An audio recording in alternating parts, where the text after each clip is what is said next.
Without it, green fields will turn brown, rings will have no eyes, and pools will be empty. We wouldn't be able to eat fresh fruits, or any kind of food for that matter. Showers, toilets, and kitchens wouldn't function. Our planet is covered by almost 80% of it.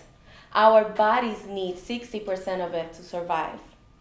Every minute, a child dies without it. Water is life. But did you know that 95% of the water entering our homes goes down the drain? While the average human lives every day on 100 gallons of water, there are hundreds of millions of people who are lucky to get at least 4 liters. When we hear about water scarcity, we automatically tend to think about rural places such as Africa, South Asia, or Central America. At least, this is how I used to relate the issue before educating myself about it. Yes, these are places that are less fortunate than our country, but actually, that statement could be the reason why we take the privilege of use of water for granted. We don't see ourselves as the problem. Water scarcity is not only a poor society issue. I would like to present to you the water crisis we are all going through today.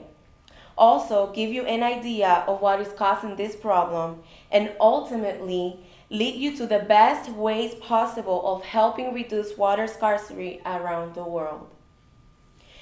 Around 700 million people in 43 countries suffer today from water scarcity.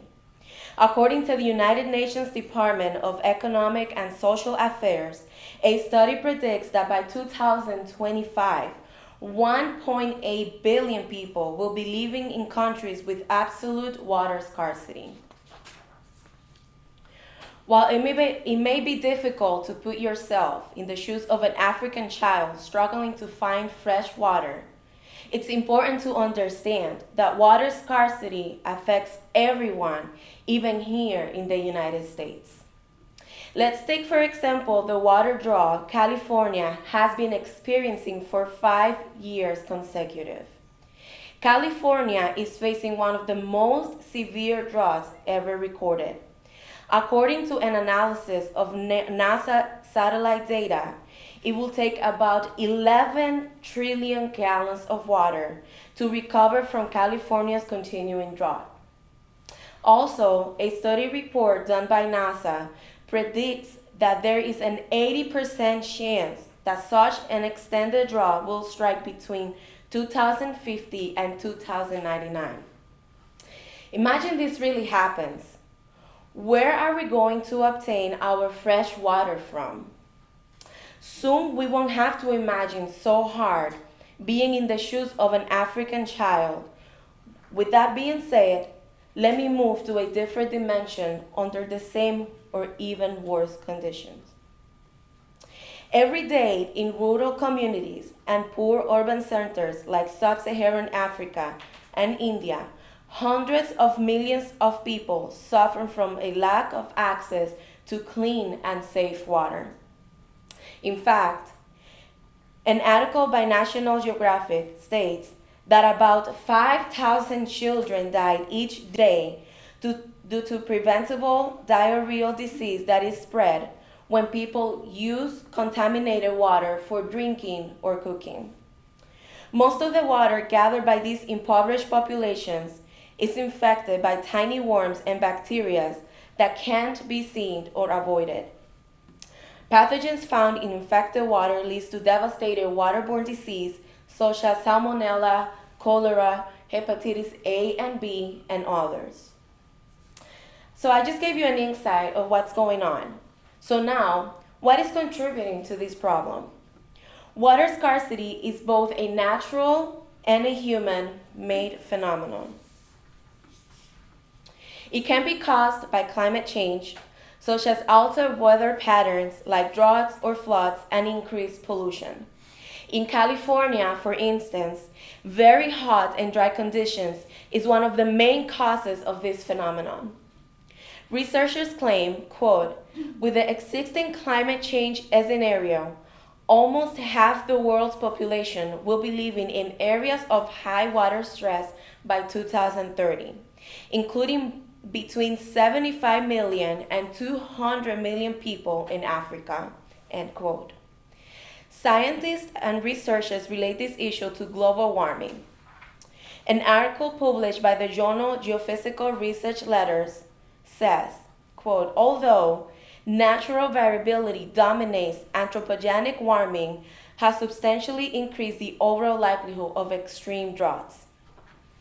A second and very important cause is the increase of human demand and overuse of water that falls into water shortages. It may be easy to assume that drinking and recreational water is limitless. This is not the case. Water is being used faster than it's being renewed. Let me explain some examples about how water is being overused.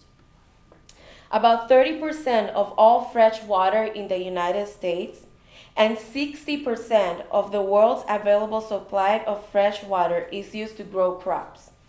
Only half of the billion of gallons of water applied to crops each year makes it back to the surface of the ground. The rest is lost in the air as evaporation. In our households, the water used around the home in swimming pools, washing the car, washing dishes and laundry, taking a bath or a shower, and even flushing the toilet all use a tremendous amount of water.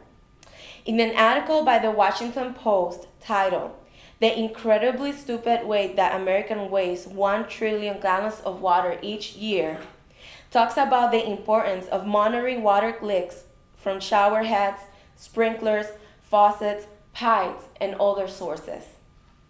A faucet leaking 10 drips every minute wastes 526 gallons of water per year.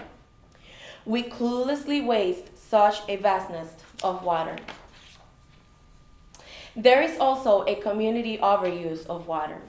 For example, in Las Vegas, a city where millions of people flock for recreation, water usage has increased to the point where nearby surfaces and underground sources of water strain to keep up with the demand.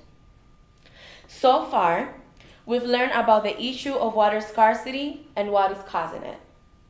I would like to finish by sharing a few tips on how to save water.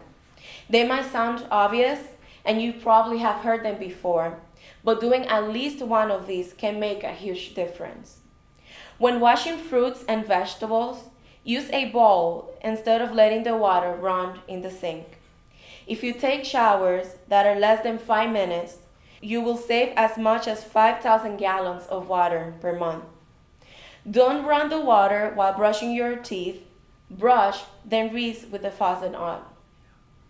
Sign a petition to keep corporations from taking over rivers, streams, and aquifers.